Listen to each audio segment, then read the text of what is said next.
seguramente como vieron con el doctor González, hoy en día eso cambió y el motivo más frecuente de consulta es o el déficit de atención o los trastornos del espectro autista. Entonces eso modificó un poco el abordaje del dolor de cabeza, pero no por eso no es un motivo de consulta frecuente en APS sobre todo. Ya, esta fue y es la misma clase, el mismo PowerPoint que hicimos en pandemia, durante la pandemia. ¿Ya?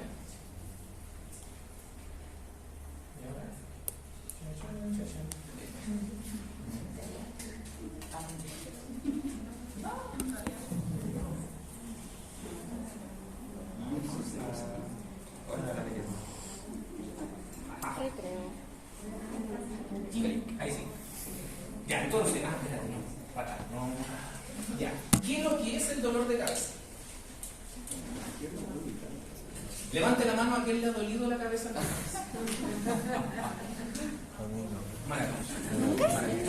Ya, entonces, ¿qué es lo que es el dolor de cabeza? Cuando duele la cabeza, está clarito. Pero ¿cómo defino yo el dolor de cabeza? Porque uno dice me duele la cabeza, uno no dice me duele el cráneo o me duele la cara. Y el cráneo y la cara son partes de la cabeza, ¿no? Sí, anatómicamente, ¿cierto? Entonces cuando uno define qué es lo que es la cefalea, en sí lo que uno está definiendo es un dolor que ocurre entre las órbitas, entre el límite superior de las órbitas y el occipucio. Eso es cefalea. Lo que está fuera de eso no es cefalea. O sea, si a usted le duele el ojo, no tiene cefalea, le duele el ojo. Si usted tiene un dolor aquí, en la ATM, no es cefalea. ¿Okay? Entonces a veces eso también lleva a confusión. Y este dolor de cabeza no es del cerebro, porque el cerebro no duele. El cerebro no tiene estructuras sensibles al dolor. Lo que duele son las estructuras sensibles al dolor. ¿Okay? Entonces ese es un concepto inicial que es súper importante de definir. Es un problema de salud súper frecuente en niños y adolescentes y más que un síntoma, o más bien es casi siempre un síntoma asociado a algún síndrome. Es poco común que la cefalea sea por sí sola el cuadro clínico inicial. ¿Ya? Vamos a ver cuáles son esas, pero en general está incluido dentro de otra cosa que está pasando. O sea, a un niño le duele la cabeza y no tenemos que pensar inmediatamente que es un tumor, por ejemplo. ¿Ya? Y lo otro es que esto obviamente puede alterar sensiblemente el bienestar del niño o del adolescente. Cuando uno le duele la cabeza, uno cambia su actitud, su ánimo, su forma de comportarse, de relacionarse. Entonces eso en los niños también es súper importante de ir a consultar. Eso desde el punto de vista de la definición. Como les decía, epidemiológicamente esto era una de las causas más frecuentes en la consulta tanto del pediatra como del neurólogo infantil. Pero esto se fue modificando luego con el déficit de atención, trastorno del espectro autista y otros. Como dicen, como está ahí, ya casi la mitad o cerca de la mitad de los pacientes antes de los 7 años le ha dolido alguna vez la cabeza, por alguna razón. Y cuando nos acercamos hacia la adolescencia, el 80% de la población ha tenido alguna vez dolor de cabeza. Ahora que yo les pregunté si alguna vez a ustedes les había dolido la cabeza, fue más o menos esa la cantidad de manos que se levantaron, ¿sí? Porque ya a los 15 les tiene que haber dolido la cabeza. Y antes de la pubertad, esto es más frecuente en varones. Luego de la pubertad, por temas hormonales, es más frecuente en las mujeres. ¿Okay? ¿Cuál es la fisiopatología? O sea, ahora, ¿por qué duele la cabeza? Los posibles mecanismos que explican esto son, primero, la compresión. O sea, cuando existe algo que está comprimiendo estructuras sensibles al dolor, lo que termina ocurriendo ahí es un fenómeno isquémico. Ese fenómeno isquémico, o posiblemente isquémico, va a activar neurotransmisores y va a activar terminaciones nerviosas libres, que son las que van a conducir el dolor. Y por lo tanto se va a generar una sensación dolorosa, ¿cierto? Y por ejemplo, los vasos sanguíneos que tienen terminaciones dolorosas pueden expresar esa compresión a través de dolor. Y ahí están las lesiones expansivas, o sea, una posibilidad es por compresión. La otra es por inflamación, estructuras sensibles al dolor que se dilatan, que se extienden, como por ejemplo las meninges. En el caso de la meningitis va a gatillar un fenómeno doloroso. También la tracción y deslizamiento. No es infrecuente que a los niños, una vez que les realizan una punción lumbar, les genera eso dolor de cabeza. Porque la punción lumbar, en definitiva, lo que está haciendo es provocar una inflamación en la zona de punción y eso tracciona las meninges y gatilla dolor de cabeza. ¿Okay? Entonces, ahí hay otra explicación, tracción o desplazamiento. Y que de hecho, esa es la razón también por la cual nosotros, cuando tenemos una sospecha de meningitis, hacemos signos meningios. O sea, lo que hacemos con los signos meningios es producir dolor. Porque si la meninge está inflamada y yo coloco al paciente en supino y flecto la cabeza, eso va a tensionar esa estructura que está inflamada y me va a doler. ¿Ya?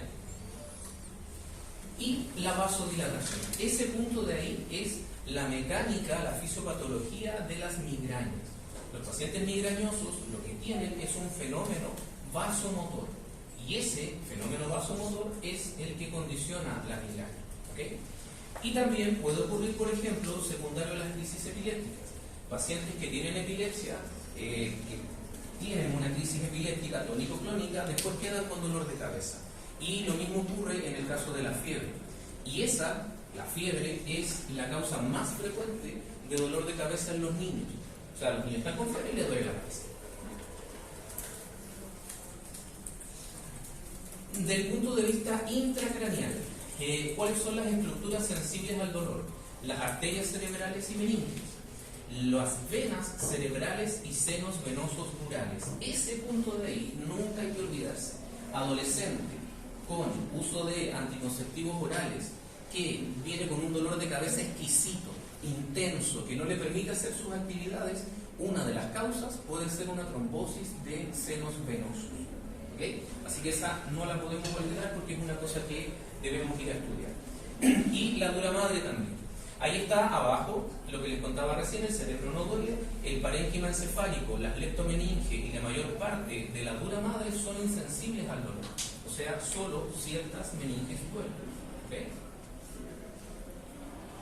Y del punto de vista extracraneal, o sea, ahora ya salimos de, entre comillas, el cerebro y estamos por fuera de la bóveda craneal. Hay estructuras sensibles al dolor que pueden generar un dolor referido o irradiado y la persona entiende que le duele la cabeza, pero el origen no está en este límite que dijimos recién, entre el occipucio y la órbita. Por ejemplo, los nervios cervicales y craneales. ¿Sí? Eso de ahí es un dolor de cabeza, o más bien es una causa de dolor de cabeza frecuente y que pasa muy desapercibida. Hay personas que tienen disfunciones atlantoaxoideas y que el atlas sobre el axis está rotado. Y esa rotación genera una compresión de un nervio que a lo mejor en algún momento les enseñó el profe Urbina, les hizo clase a ustedes, ¿no? En anatomía. El nervio suboccipital de Arnold. Bonito el nombre, ¿no? Ya, bueno, ese nervio, que seguramente el doctor Urbina o sea, el profe Urbina debe estar enojado porque no se acuerda, ¿no? Está en la zona más posterior y justamente va emergiendo ahí cercano al atlas y al axis. Entonces, cuando ese nervio se comprime, produce un dolor y ese dolor se irradia desde la región occipital hacia frontal. Entonces, el paciente le duele la cabeza, pero la causa de ese dolor está por fuera, en los nervios cervicales. Las arterias y venas extracraneales también pueden producir dolor. Los músculos insertados en el cráneo, hay personas que cuando se ríen mucho les duele la cabeza. ¿Sí? Y eso es porque se produce un mayor esfuerzo en los músculos frontales y occipitales. El periósteo craneal también duele mucho. Los senos paranasales, fíjense que una causa de dolor frecuente de cabeza en los niños es la sinusitis. Y es bien especial ese dolor. Es un dolor más bien aquí frontal, los niños lo refieren como que es en el medio de la cabeza, que cuando se echan para adelante igual les molesta un poco más. Ese dolor hay que ir a descartar, los senos paranasales. La órbita y su contenido también puede doler. Los oídos, las otitis, los niños con otitis media, serosa, tienen dolor de cabeza y uno va a mirar acá y el problema está en el oído. O sea, otra vez, fuera del cerebro. No sé si han escuchado en la radio que hay un centro odontológico neurofocal aquí en Antofagasta. ¿Sí? ¿No? ¿Se escucha en la radio? ¿Sí? ¿Ustedes sí? ¿Ustedes sí? Ya, bueno, ¿Dónde va usted? A la casita. Bueno, este centro odontológico local tiene como principio la reflexoterapia o la reflexología. ¿Qué es lo que es eso? Que hay partes que comparten inserciones, por ejemplo, de músculos, nervios y de dientes, y están relacionadas con niveles medulares específicos, ¿ya? Entonces, a veces, claro, duele un diente y eso hace doler la cabeza. Duele un diente o hay algo en el diente y produce lumbago. Entonces, ese también es una causa de dolor de cabeza, que haya algo en la cavidad oral. Niños con muchas caries les puede doler la cabeza también. Y la que está ahí abajo siempre se olvida. La articulación temporomandibular también puede ser causa de dolor de cabeza irradiado en este caso, la bóveda craneal. Así que fíjense, todo esto hay que ir a buscarlo, y hay que ir a descartar. ¿Cómo se clasifican ahora los dolores de cabeza? Hay dolor de cabeza primario y secundario. Lo que nosotros tenemos que ir a descartar siempre son los dolores de cabeza secundarios. Ese es nuestro objetivo. Y dentro de eso, el dolor de cabeza secundario que tenemos que ir a descartar en los niños son dos cosas. Uno, son las lesiones expansivas o tumores, ¿sí? O que exista hipertensión intracraniana. Ese es su objetivo. Un niño con dolor de cabeza, lo que yo tengo que hacer es ver que no tenga una cefalea secundaria A, hipertensión intracraniana o una lesión expansiva. ¿Okay? Súper claro. Porque las otras son de descarte. Cuando uno descarta que no son secundarias, uno empieza a pensar, entonces puede ser una migraña, más si hay antecedentes familiares, por ejemplo, una cefalea tensional, que era la primera causa de dolor de cabeza antiguamente en los niños. Cuando iban al colegio les dolía la cabeza de lunes a viernes con dolor de cabeza. Fin de semana se les pasaba el dolor de cabeza. ¿Sí? Y las cefaleas en clúster, que son re poco frecuentes, así que esas en general no las considero. Y las secundarias, como les digo, secundarias a infecciones. Y esas infecciones, sistema nervioso central. ¿Okay? O sea, un niño con dolor de cabeza, voy a buscar tumor, voy a buscar hipertensión intracraniana y voy a buscar infección del sistema nervioso central. Hemorragias menos frecuentes, tumores y las lesiones expansivas, como les decía. Mire, fíjense que ahí, secundarias, las que conversamos, causas extracraneales, las cavidades del seno paranasales y las órbitas. ¿Okay? Eso lo tenemos que ir a mirar. Así que, cuando le pregunten en la prueba, ¿cuáles son las cefaleas que uno tiene que ir a descartar en el examen físico clínico del paciente? Cefalea secundaria. Los ojos rayados destacan. Hasta ahí, dudas, preguntas, consultas. ¿No? ¿Vamos bien? ¿Cuáles son entonces las cefaleas primarias? En la que existe indemnidad anatómica de las estructuras, tanto intra como extracraneales. ¿Okay? O sea, todo está ok. Y aquí están la migraña, la cefalea tensional y clúster, y como les digo ahí, las cefaleas tensionales y migrañas son las más frecuentes, sobre todo en periodo escolar. Ahí está. Y lo mismo que les dije recién, las cefaleas secundarias o en las cefaleas secundarias, hay alguna anormalidad de cualquier tipo, tanto intra como extracraneales, que gatillan el dolor. Y ahí están las que conversamos, infecciones, tanto del sistema nervioso central, extracefálicas, en fin. Tal cual lo mismo que les conté recién. Y, bueno, la hipertensión intracraniana, ¿qué pasa con eso? La hipertensión intracraniana, generalmente, en los niños, es de origen tumoral. Ya, es más rara, pero es de origen tumoral. Y en un niño de 2 a 6 años, que le duela la cabeza, yo tengo que pensar que esa puede ser la causa. En un niño menor de 6 años, yo tengo que pensar mal. Porque en general, como vimos en la diapositiva primera, antes de los 6 años es poco frecuente que a los niños les duela la cabeza. Entonces imaginemos un niño de 4 años, por ejemplo, que le duele la cabeza, yo tengo que ir a hacer una imagen. ¿Por qué? Porque tengo que ir a descartar que no sea una hipertensión intracraniana secundaria a un origen tumoral. ¿Sí? Entonces cuando les aparezca en la prueba, pacientes de 4 años que vienen a consultar por dolor de cabeza, ¿qué es lo principal que debo descartar?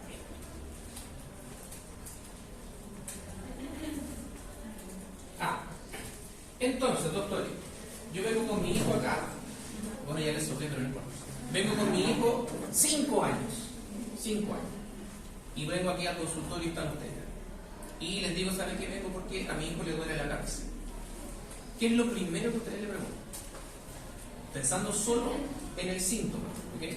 No en los antecedentes para atrás ni nada, pensando solo en el síntoma. ¿Qué es lo primero que preguntarían del dolor de cabeza? Maravilloso. ¿Dónde le duele? Maravilloso. En un niño pequeño, a veces eso es difícil, ¿cierto? Pero si fuera un adulto, el adulto le va a decir, ¿sabe qué? Me duele aquí. O le va a hacer así con la mano. O me duele acá. O no me duele acá atrás.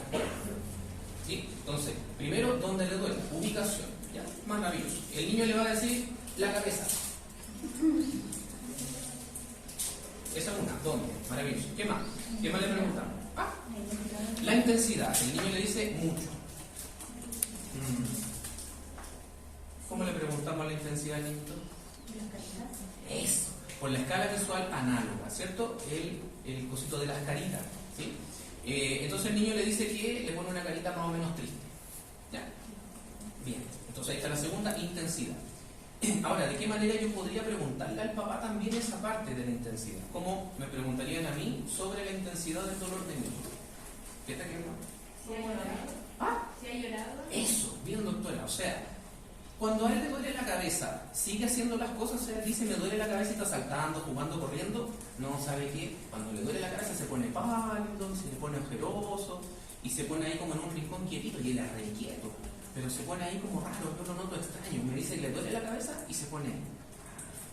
Ya, y cuando le duele la cabeza, la mano, ¿qué hace con las manos? Se la pone así. Ah, entonces ahí para la doctora es holocrania, porque al parecer se pone las manos acá. ¿Sí? Maravilloso. ¿Cuánto llevamos? ¿Qué más? ¿Qué otra cosa le preguntaría en el próximo? Claro, ¿cuándo le duele la cabeza? ¿Cierto? ¿Sabe qué? De repente él está jugando y me dice que le duele la cabeza. Así como de la nada. No hay un horario específico. De repente está jugando y le duele la cabeza. ¿Tenemos? Bien.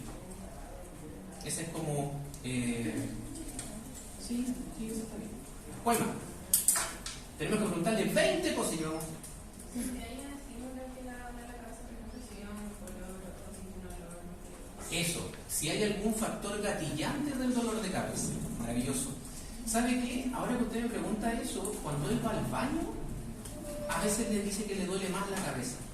Va al baño a hacer caquita y ahí como que le duele más, fíjese. Ya. Bueno. ¿Qué más? ¿Cuánto le duele la cabeza? ¿Buena frecuencia? Ay, no los veo porque están con mascarilla. ¿Quién está preguntando? Ahí usted.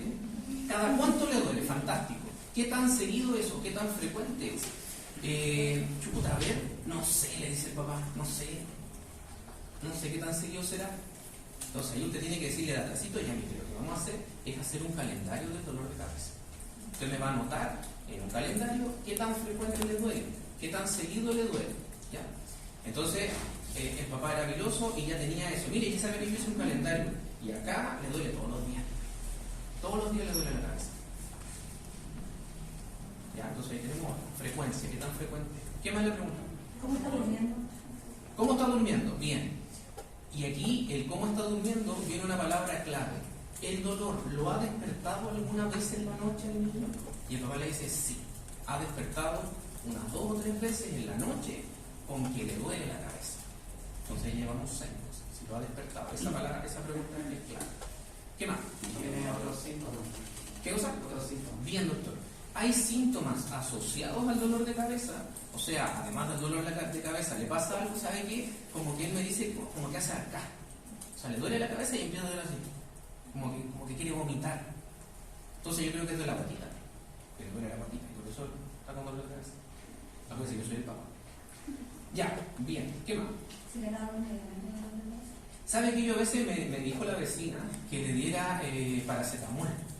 Así que yo le doy paracetamol, pero no, sabe que no pasa nada. Esto es masticable, yo le doy, no pasa nada, le sigue doliendo la cabeza. Muy bien. ¿Ah? ¿Qué es lo que es fotofobia? Acuérdate que yo soy el papá. Le molesta demasiado el estímulo de Eso, claro, tú le dices, tienes fotofobia, el papá.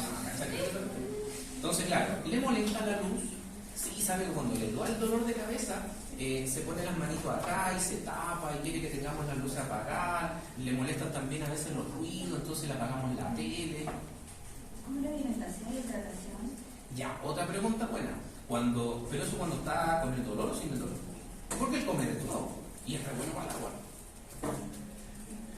El ambiente igual. No, pero espérese, esa pregunta. Eh, Ay, no sé. Claro, lo que pasa es que depende. Usted tiene que preguntarle, oye, cuando está con dolor de cabeza, ¿él come igual, hace sus cosas igual? No, porque yo le conté que se ponía en un rincón, entonces ahí no quiere comer, no quiere ninguna cosa. Y además parece que está con náusea, cuando le duele la cabeza. no, pero yo le preguntaba en el sentido de que cómo está la alimentación para saber que sería un gatillante de producto de saber el hecho que Ya. ¿Hay alguna cosa que él coma que le duele la cabeza? No. Come de todo y no, al parecer no es eso. La doctora por ella preguntó de un gatillante. ¿Qué más? Ya se me olvidó. Entorno familiar, si hay algún estresor. Ya, si hay algún estresor, no, sabe bien, nada, súper bien. No, ningún problema. ¿Qué más? ¿Ah? No, que te le decimos, muy bien, pero que muy bien. Cuando tiene la cefalea, ¿cuánto tiempo le dura? Esa doctora, esa es buena. Espérese, respondiéndole a ella. Bien, o sea, él dice que no, ustedes le da la impresión de que no hay nada ahí como familiar del entorno ni nada. ¿Cuánto le dura el dolor de cabeza? ¿Sabe qué? A veces él tiene que dormir y después que duerme, despierta un poquito mejor. O sea, le duele la cabeza y él quiere ir a acostarse, que la apaguemos todo, en fin. ¿Hay algo que no me han preguntado? ¿Desde cuándo le.? Bien, doctora, ¿desde cuándo le duele? Eso es súper importante. ¿Sabe que esto ya lleva como 2 meses? Como hace 2 meses que le duele la cabeza. ¿Alguien en la familia también sufre de dolor de cabeza? No, nadie con dolor de cabeza. Mamá, papá, sin dolor de cabeza. Abuelo, sin dolor de cabeza. ¿Lo he sentido como acalorado, con fiebre? Cuando le duele la cabeza, sí la cabeza. ¿Durante el día? No, ¿O durante el día? no. ¿Su hijo ve mucha pantalla? Esa también es buena. Sí sabe que ve harta pantalla, pero cuando le duele la cabeza, no quiere ni una cosa. No quiere ni una cosa. ¿Usa lente? ¿Usa lente? No. ¿No? ¿Uno de los papás que tenga problemas de visión? Tampoco. Yo notaba que como que no me enseño cuando estaba en la No. Tampoco era tan verbalizado que de chiquitito, ¿no? No. Fue al oftalmólogo a los 4 años porque le toca su control habitual del oftalmólogo y tiene 10 de 10 la visión. 20 de 20, qué maravilloso. Así que como que ya, por ahí lo van a hacer. Ya, ¿qué más? ¿Alguna otra cosa que quieran preguntar? Porque ya ¿Despierta con dolor de 2 horas cabeza? con el niño. Si despierta con dolor de cabeza. en la Sí, por mañana. así lo dije. Sí, que despierta con dolor de cabeza en la noche. Si tiene aura, como si ve puntito. Ya, claro, porque si tiene aura, ahora es el papá. No dice, o sea, él está jugando y de repente se agarra la cabeza y se queda quietito ahí y me dice que le duele la cabeza. Aparte de dormir, ¿qué más hace para calmar el dolor de cabeza? Nada más. Pues la hora. Sí, pero no se le pasa. Le da paracetamol, pero no se le pasa. Se le pasa un poco durmiendo. Ya. ¿Ha consultado anteriormente con el mismo médico? No. No, primera vez que lo trae con ustedes. Pero no había norma. Está en el consultorio. ¿Cómo te podría preguntar el carácter? Eso, doctora, muy bien. Porque dentro de lo que yo le tengo que preguntar al papá es cómo es el dolor. ¿Cierto? Porque le estamos preguntando varias cosas, pero no sabemos cómo es el dolor. Otra vez, en el caso de los niños, yo no le puedo preguntar así como escurrente, esquemante, no se puede. Entonces yo le tengo que representar a lo mejor el dolor y decirle al niño, mira, es como que te hace así, o es como que te hacen así la cabeza, no, como que te hacen así la cabeza. O sea, él dice que como que le aprieta la cabeza, porque el niño tampoco va a decir, así como espontáneamente, me duele la cabeza. ¿Sí? Él va a representar algo que él entiende dentro de lo que está pasando. Y entonces él va a decir que le aprieta la cabeza. ¿Ya? Esa es como la explicación que da el Papa. Súper. Entonces, doctores, hasta ahí, sin ninguna otra cosa, todavía no lo examinamos. Ojo, estamos solamente preguntando. ¿Sí? Hasta ahí, ¿cuál sería su primera hipótesis diagnóstica con este niño?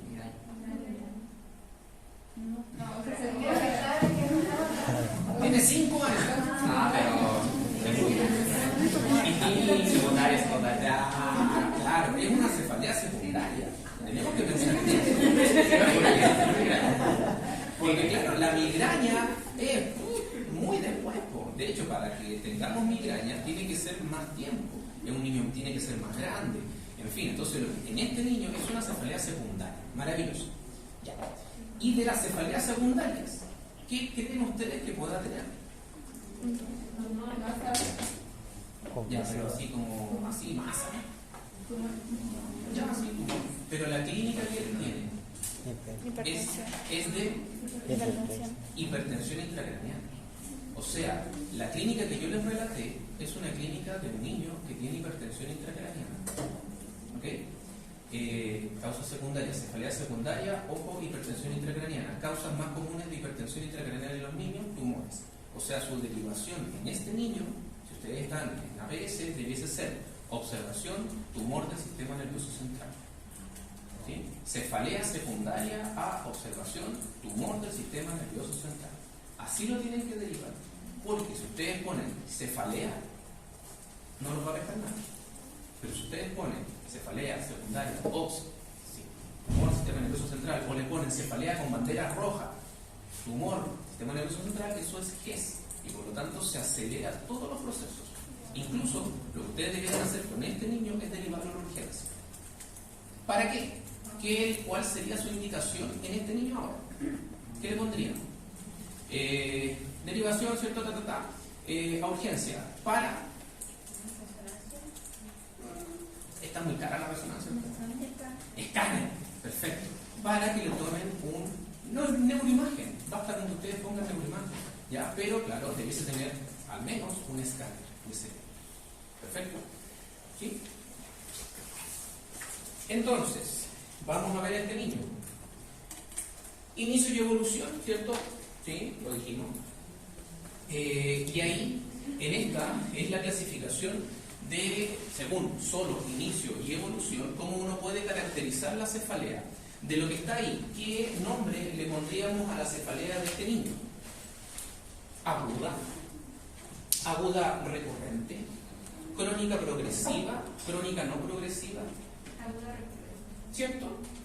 Puede ser aguda recurrente porque al parecer el papá dice que le dolía y después se le pasaba y hacía su vida. Le dolía, después se le pasaba y hacía su vida. Le dolía y así sucesivamente. Ahora, si la historia hubiera sido distinta, si a la respuesta de la doctora el papá le hubiese dicho, ¿sabe qué? Al principio le dolía menos que ahora. Al principio él decía que le dolía, no sé, una vez a la semana y ahora sabe que le duele todos los días. Antes él le dolía un poquito y seguía haciendo sus cosas, pero ahora a él le duele y deja de hacer sus actividades y cambia de actitud y en fin, no come, en fin. Entonces ahí pudiera ser crónica a lo mejor progresiva, ¿cierto? Porque va cambiando en el tiempo el dolor de cabeza. Otra cosa para pensar en que puede ser esto hipertensión intracraneana es el dato que les dio el papá de que el niño iba al baño cuando hacía caquita y ahí le dolía la cabeza. O sea, hacía valsalva, la valsalva aumenta la presión intracraneana y ahí el niño empezaba con dolor de cabeza. ¿Sí? Ese dato también era dato duro.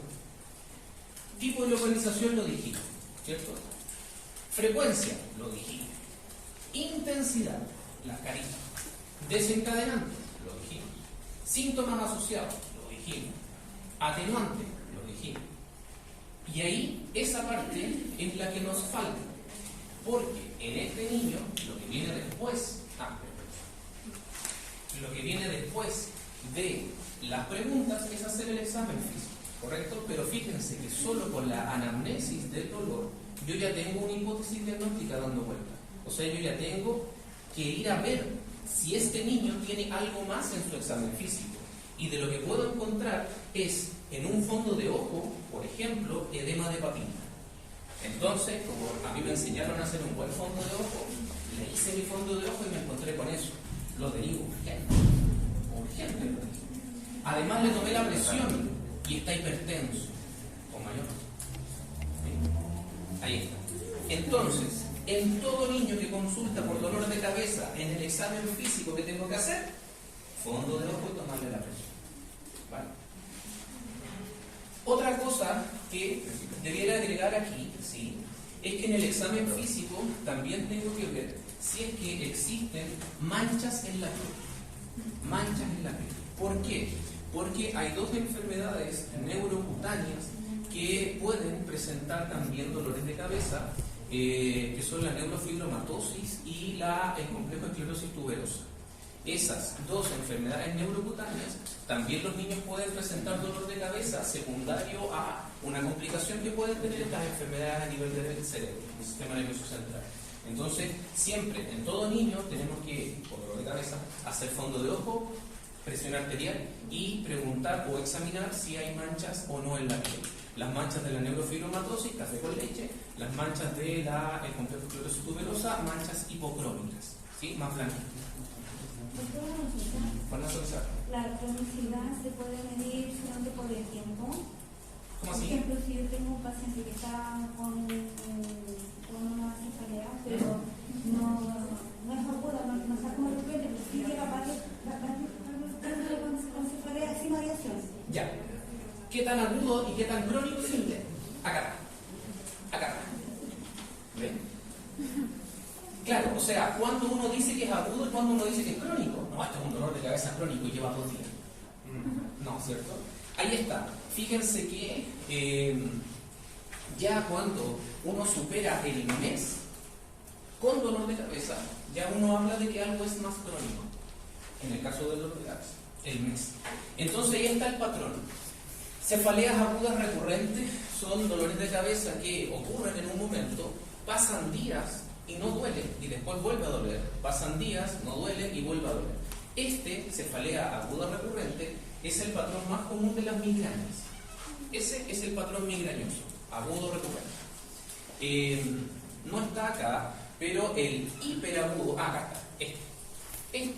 El dolor de cabeza hiperagudo, o sea, de la nada, dolor de cabeza intenso, también tengo que pensar en causas secundarias. ¿Ya? O sea, el primer dolor de cabeza que tenga ese niño, por sí solo, es una cefalea aguda, intensa, tengo que igual pensar mal. Y si es un niño, otra vez, menor de 6 años, tengo que estudiar.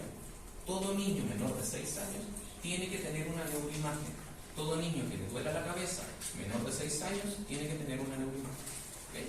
Entonces, si en la prueba le aparece toda una historia y el niño tiene menos de 5, usted no piense tanto y diga, tengo que tomar un examen.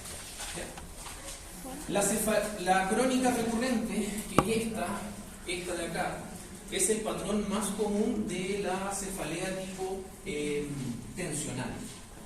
O sea, son personas que le duele la cabeza y pueden estar así como con un dolor de cabeza no tan intenso, medio larvado, que les duele como todos los días y siempre igual, y que está directamente relacionado con algo ambiental, con situaciones en el ambiente.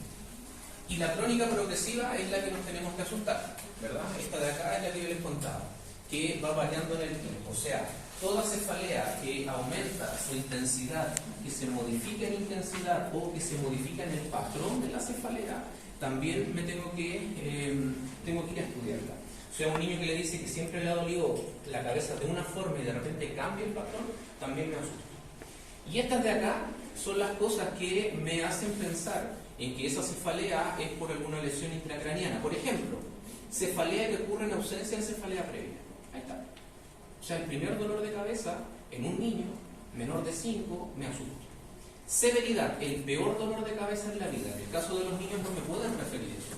Pero sí, ¿sabe qué? Cuando él le duele la cabeza, llora y como que no hay que hacer, se arranca.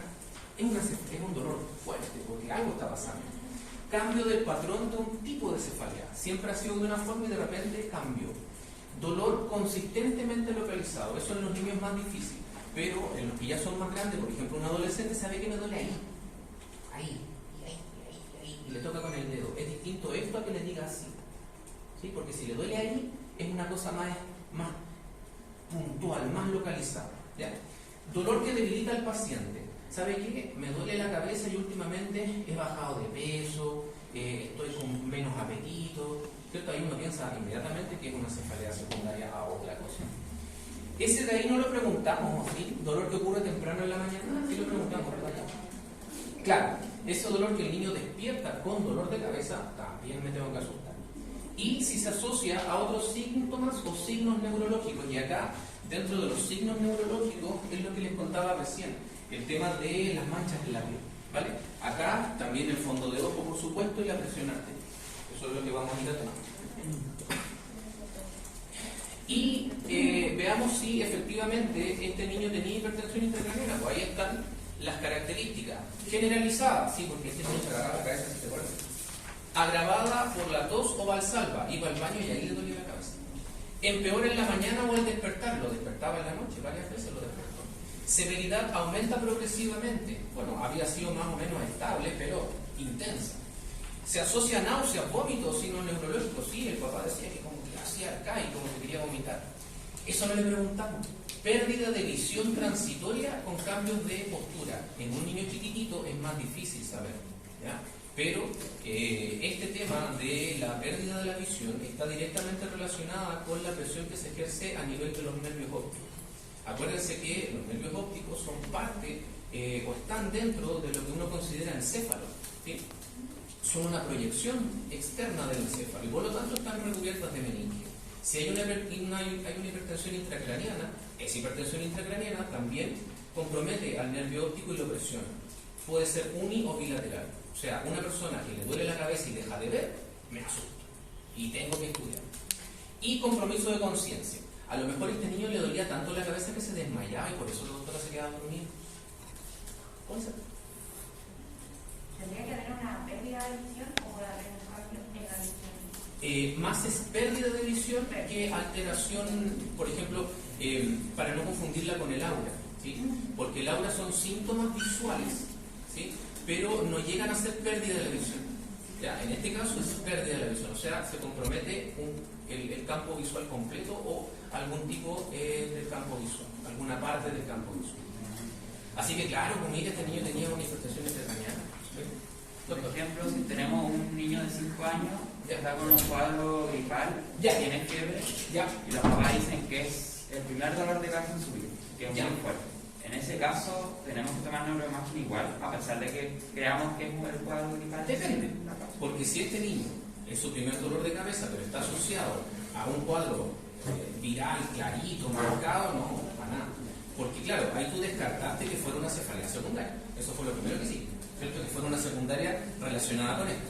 Ahora, la principal causa de dolor de cabeza en los niños son todas las itis, de aquí para arriba. Sinusitis, rinitis, faringitis, amigdalitis, otitis. Rinitis.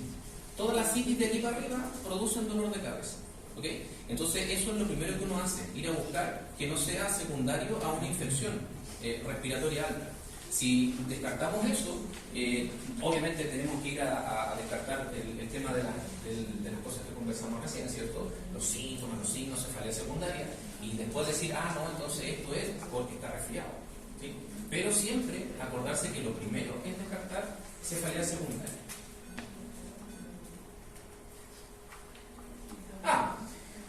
¿Cuándo le vamos a pedir imágenes? Ahí no está, pero en todo niño menor de 6 años que duele cabeza. La peor cefalea de la vida, obviamente. Cefalea en trueno, es difícil que los niños chicos digan eso, pero en el caso de los adolescentes refieren como electricidad. Ya es como un dolor de cabeza así como una cosa extraña, como un rayo, como que siente un vacío. Crónica progresiva, lo dijimos, signos neurológicos focales, examen neurológico alterado, edema de papila, alteración de los movimientos oculares, que tenga una hemiparesia, ataxia, esa me gustó. Paciente se resfrió como hace 3 semanas, tuvo influenza, le dio influenza como hace 3 semanas, y ahora llega a la consulta con ustedes y está así. Está así. Y se sienta, y cuando se sienta, está así. Y ustedes le ven los ojos y está así. ¿Me alcanzaron a ver? Sí. Ya. ¿No lo ven? ¿Ya? Y hace eso. Ya. ¿Qué les parece? Atáxico, ¿no? Sí. Sí. Tiene ataxia posicional, ¿cierto? Cuando me senté y tiene nistagmo, ¿vale?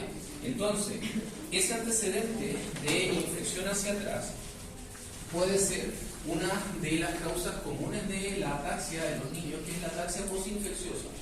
¿Ya? O sea, el niño se enferma con un virus, que puede ser incluso cualquiera, muy común, por así decirlo, Y luego lo que se genera es una ataxia secundaria a una infección o una inflamación del cerebelo. O sea, es una ataxia secundaria postinfecciosa a una cerebelitis postinfecciosa, que en definitiva está produciendo una ataxia inmune, ¿vale? Así que eso es importante considerar.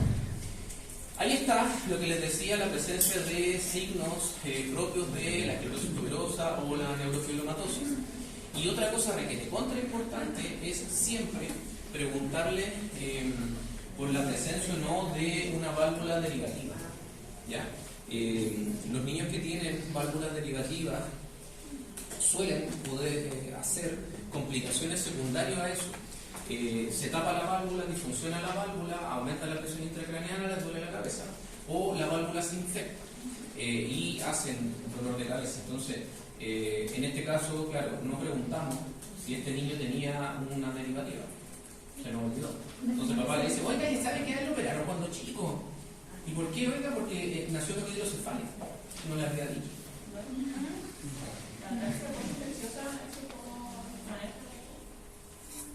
Depende, porque hay algunas ataxias postinfecciosas que van pasando solitas después y se recupera y en fin, y no pasa nada. Pero cuando son muy marcadas, a veces hay que usar corticoides, tratamiento antiinflamatorio. Sí, pero en general se pasan solas después. Ya, clarito entonces eso. ¿Sí? No olvidemos preguntar por la parte. ¿Sí? Y ahí está, pues, esta es una de las manchas hipocrómicas que tienen los pacientes con complejo de esclerosis tuberosa.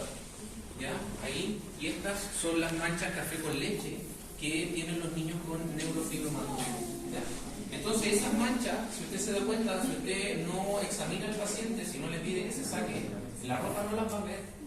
Entonces, claro, pasan desapercibidas. ¿Ya? Pasan desapercibidas. ¿Cómo yo distingo del vitiligo? ¿De cuál? El vitiligo. Por la ubicación. Porque el vitiligo son manchas, o sea, son lesiones hipocrómicas más grandes que la de la esclerosis tuberosa, la de complejo esclerosis tuberosa.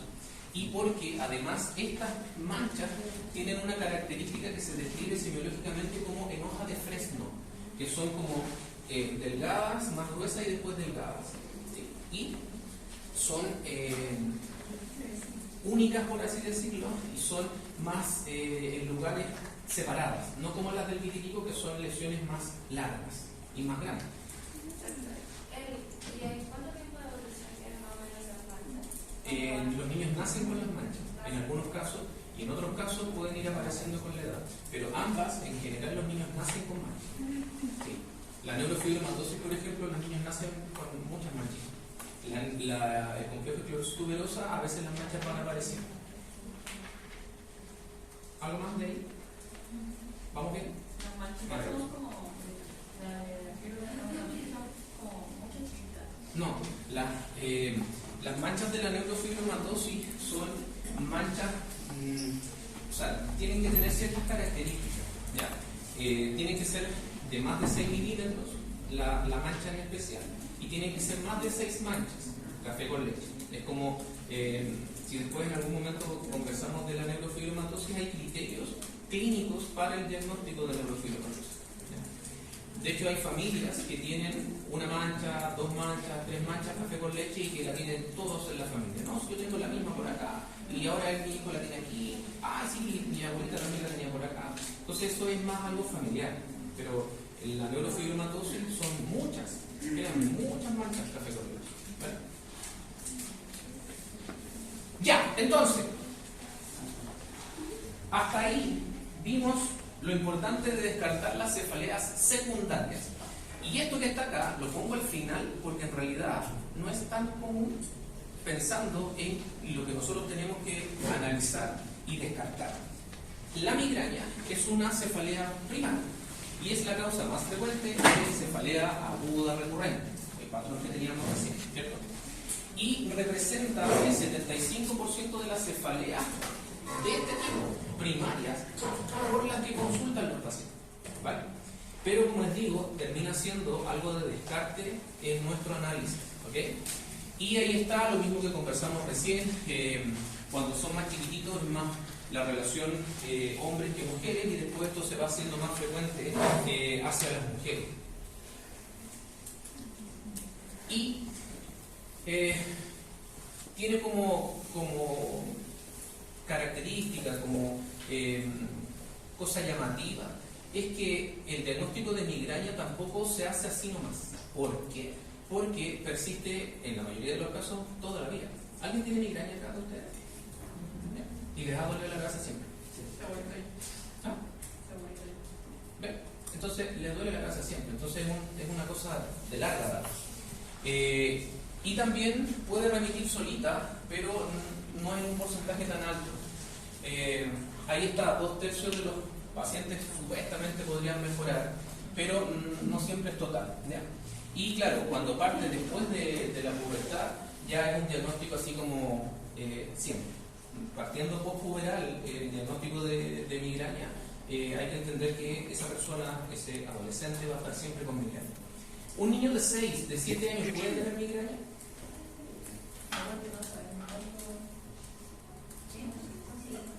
Si los padres tienen migraña. ¿Y qué dice usted, doctora? Que sí. Que sí, usted dice que sí. ¿Sí, usted? También. ¿Sí? Sí, pues sí puede. ¿Y por qué? Porque sí. Sí puede tener migraña, claro que sí. ¿Por qué? Porque en ninguna parte de lo que vamos a ver más ratito está incluido la edad como un criterio para decir si un niño tiene o no migraña. Porque yo ya hice el descarte de las causas secundarias, ¿cierto?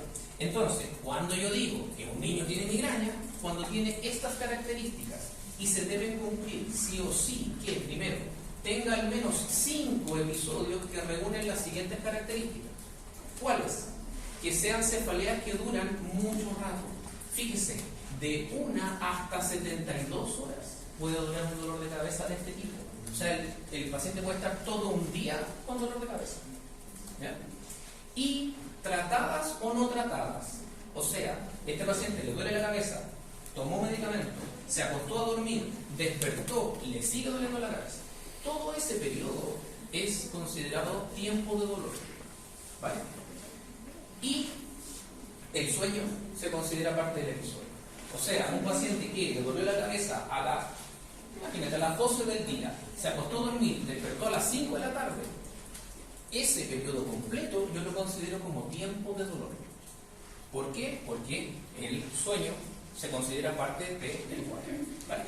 Entonces ya esa es una característica bien marcada. ¿Vale? Segundo, tiene que al menos tener 2 de las siguientes características. Tiene que ser bifrontal, bitemporal o unilateral. O sea, me tiene que doler acá, por ejemplo. Me duele todo este lado. O me duele acá delante, así. O me duele acá a los lados. ¿Sí? Tiene que ser de tipo pulsátil u opresiva. O sea, es un dolor que me hace así. Entonces, cuando uno le pregunta al niño, oye, ¿cómo te duele? ¿Cómo te hacen así? Sí, así. O es como que tuvieras un cintillo. Ese es opresivo, como cintillo.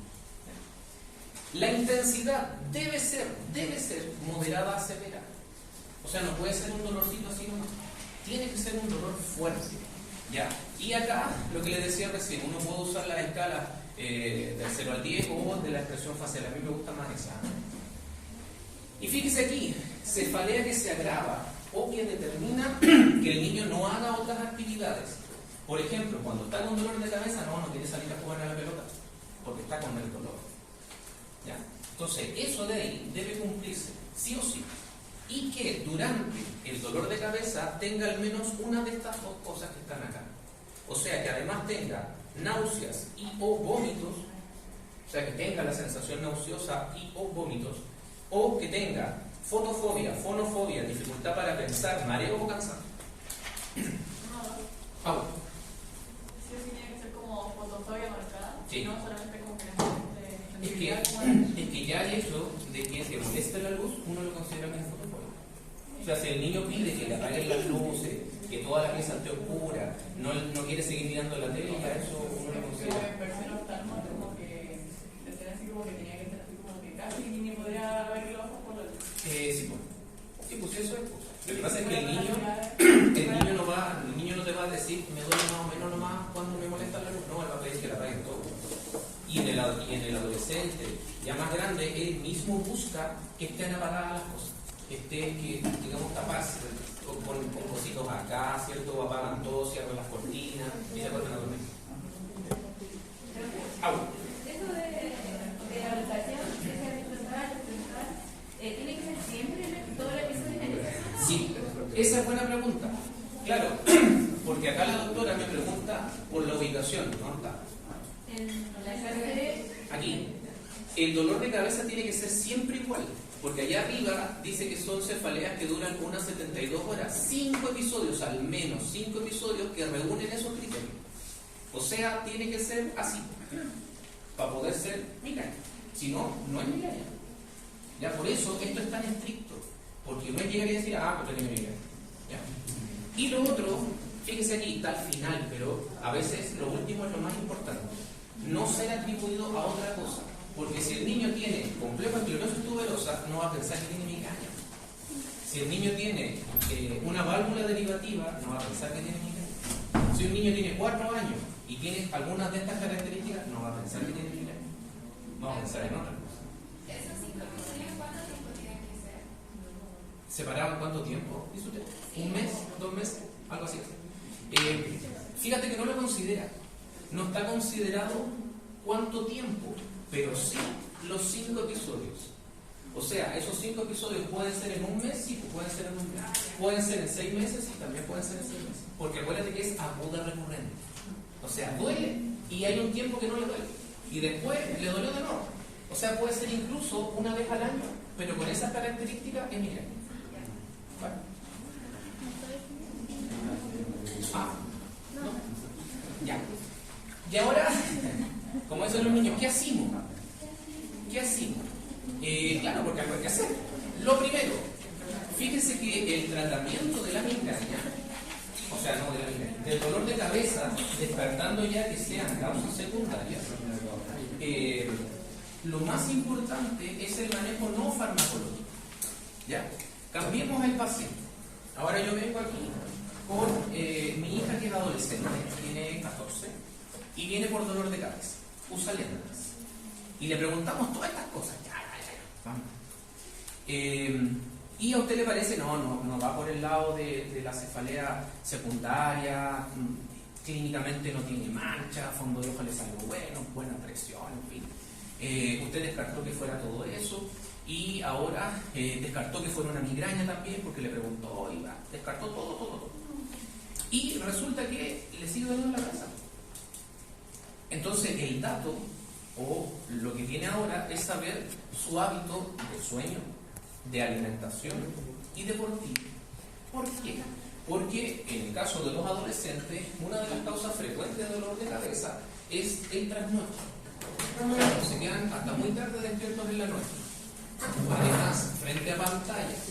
Además, poca actividad física. Y además, alimentación así nomás, les duele la cabeza. O sea que les estoy diciendo que ustedes son súper propensos de que les duele la cabeza. Más sueño, comen más o menos, algo deporte, en fin. Entonces, que a ustedes les duele la cabeza, sí, pues se puede ser.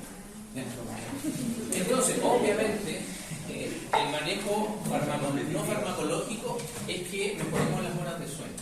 Mejorando las horas de sueño, baja la frecuencia y la intensidad de los dolores de cabeza. La exposición a pantallas, la Academia Mexicana de Pediatría recomienda que antes de los 2 años los niños no vean pantallas, ninguna. A mí me han llegado niños en coche que todavía no caminan con un tablet. No, si es súper tranquilo. Está con el tablet, cualquiera. A todos estos doctores ustedes están tecnológicos, ¿ah? Están con estas cosas, yo ante a mano nomás. Ahora, está bien. Por allá por unos tablets, la doctora ahí. Está bien. Entonces, el control de exposición a pantallas es súper importante. Porque si esta niña que les cuento está tarde whatsappeando, ahí haciendo TikTok, y además usa lentes, y esos lentes no los cambia como hace 4 años, no tienen el filtro azul, le va a doler la cabeza a la niña. ¿Ya? Lo otro, mira, ahí está, pues, disminución del consumo de cafeína.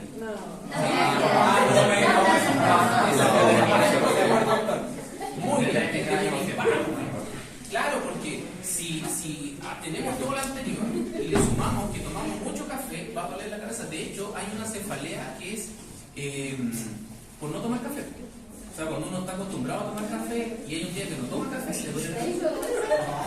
Yo también tengo la misma, porque yo tengo que tomar café. No saltarse comida y hacer deporte. Fíjense que estas son las recomendaciones, las últimas que salieron, que son como hace 10 años atrás. Y dentro de eso ya aparecía la exposición a pantalla. Y hoy en día esa exposición de pantalla es mucho mayor a lo que era hace 10 años atrás. ¿Por qué? Porque durante el periodo de pandemia eso aumentó más todavía. Entonces, eso es en cuanto al manejo no farmacológico. Y fíjense que solo cambiando eso, el manejo no farmacológico, solo haciendo cambios ambientales, el 94% de los pacientes mejoran del dolor de cabeza, se les pasa. Incluso hay estudios que dicen, con la primera consulta al médico sin haber hecho nada, el dolor de cabeza también disminuye.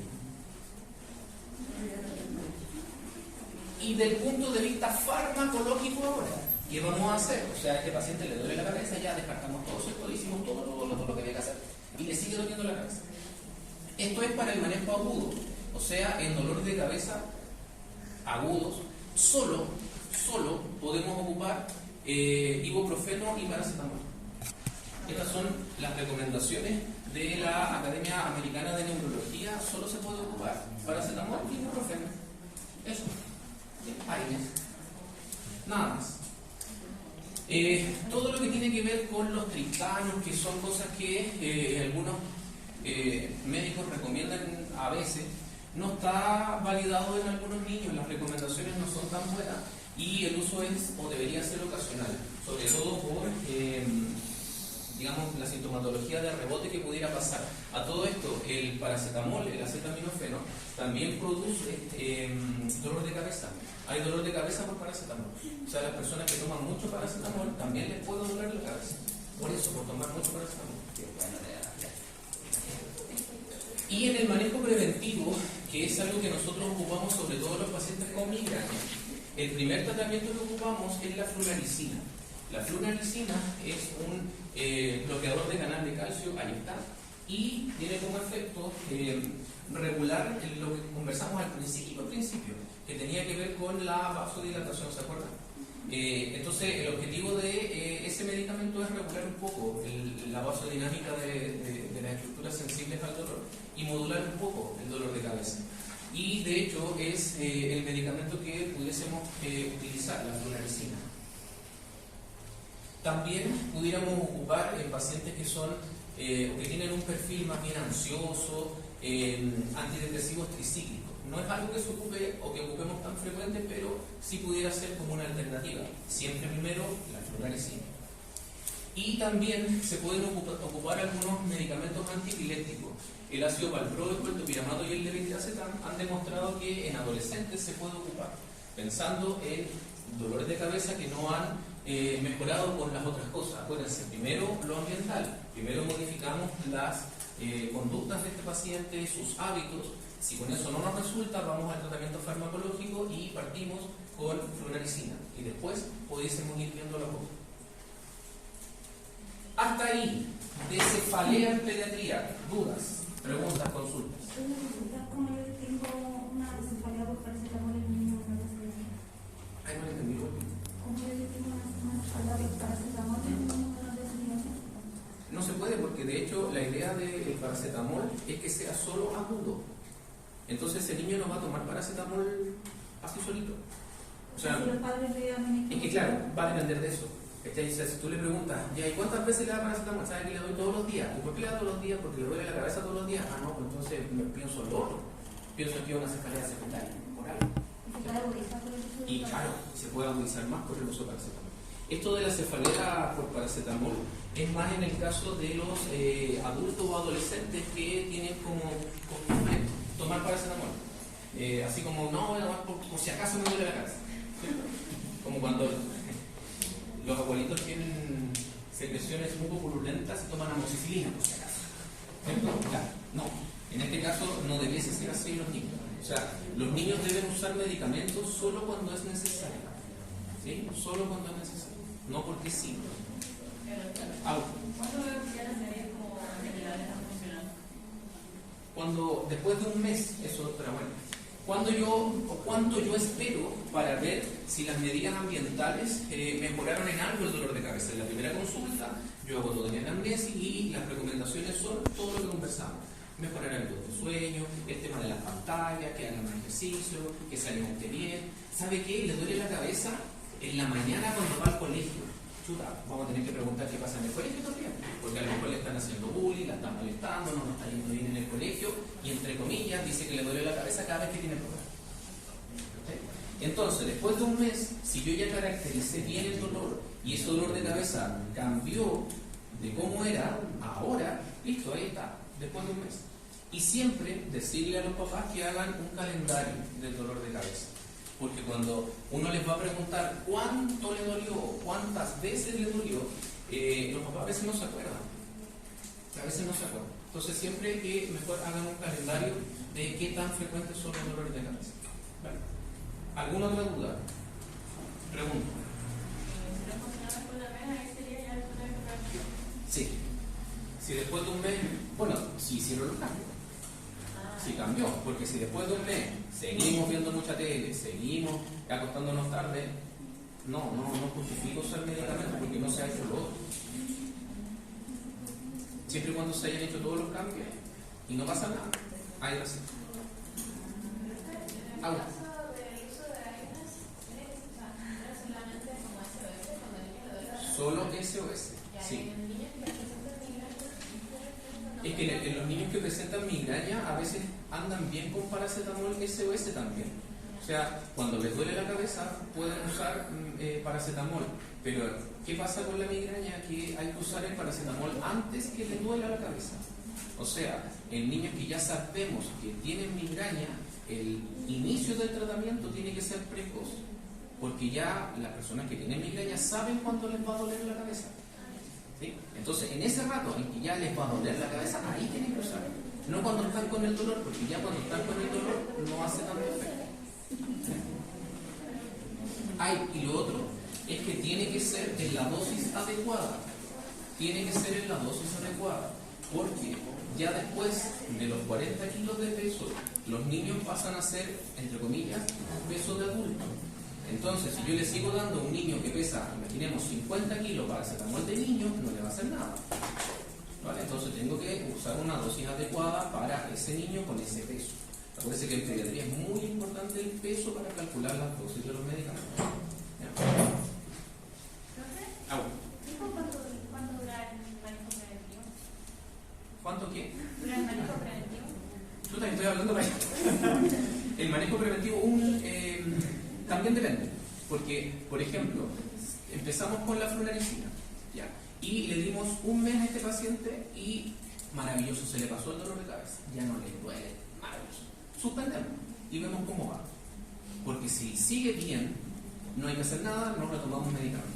Pero pasa un mes y vuelve con los dolores de cabeza, tenemos que de nuevo utilizarlo. Ese manejo preventivo no es para siempre, ¿ya?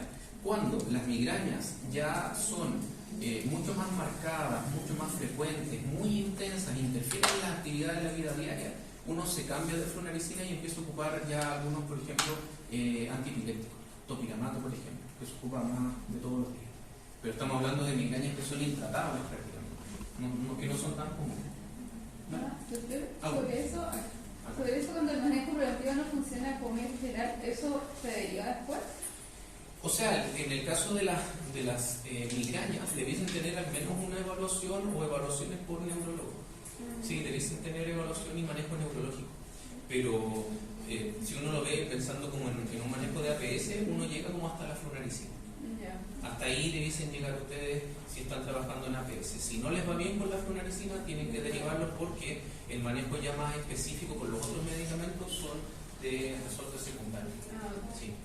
Doctora. Llegamos a un paciente y ya tengan que hacer el manejo preventivo de migraña. ¿Qué relación con la pregunta? ¿Cómo podemos diferenciar que es realmente migraña y hacer el manejo preventivo o es una causa secundaria o es al mismo tiempo que pido la imagen y doy el manejo preventivo?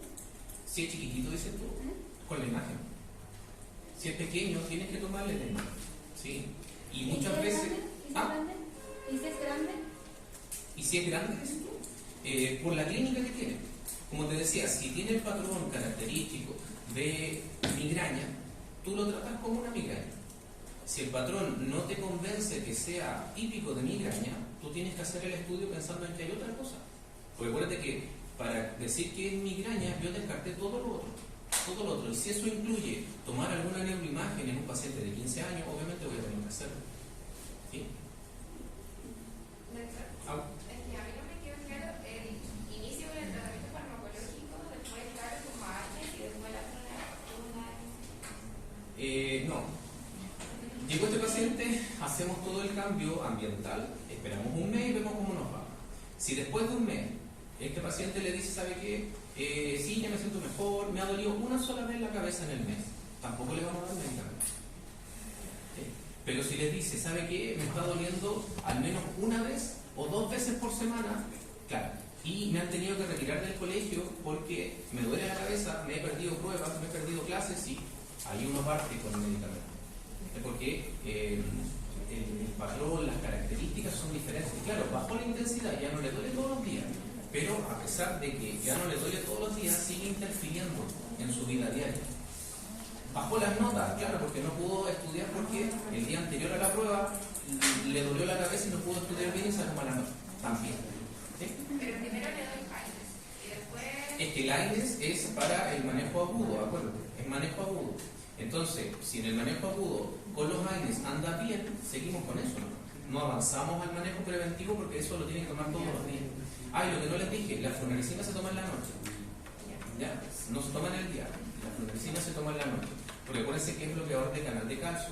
Entonces, si se lo damos en la mañana, puede producir hipotensión. Entonces, por eso es mejor el noche. ¿Qué más? No me queda claro, ¿se usa máximo por un mes? ¿Ves que al mes yo evalúo? Al mes evalúas. Claro, tú partes del tratamiento y al mes evalúas cómo va. ¿Sí? Con su calendario, en fin. Y si han disminuido los dolores o ya no hay dolores de cabeza, ahí tú lo puedes suspender. En general se habla de que si en el mes el paciente presenta más de 6 episodios de migraña, ahí uno parte con flunarizina. Si en el mes hay más de 6. Si no, ahora, si son 4, pero esos 4 interfieren en la vida, claro, acuérdense, para el siguiente paciente nosotros tenemos que ir tomando las decisiones. ¿Alguna otra duda?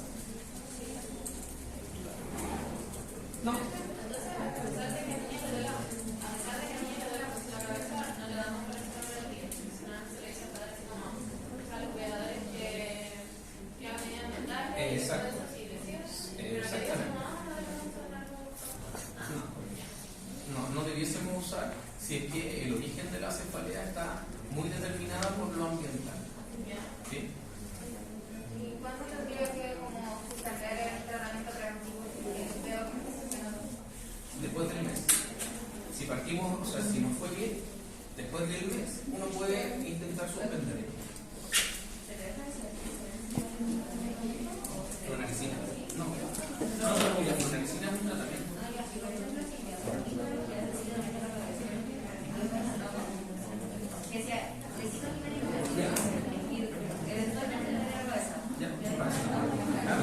Si acuérdate que ese es como el esfuerzo. Paracetamol o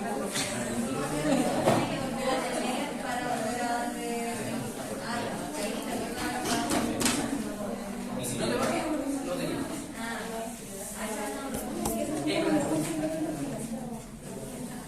Doctora. ¿Qué rato cambió a manejo preventivo con bajas cefaleas como para decir que no me Como con un número de usted, 6. Lo mismo que les decía recién. Si el paciente tiene más de 6 episodios de migraña, o episodios migrañosos, porque los pacientes que tienen migrañas a veces también les puede doler la cabeza, pero no tan fuerte. Pero si son episodios migrañosos con todas sus características, más de 6 en el mes, debéis usar tratamiento preventivo. ¿Ya? Eso como por concepto. Ya, oiga, así con la cefalea. Me encargaron que les hiciera no sé si una clase o un repaso de convulsiones febriles. ¿Qué hay de cierto? ¿Hay clase? ¿Ah?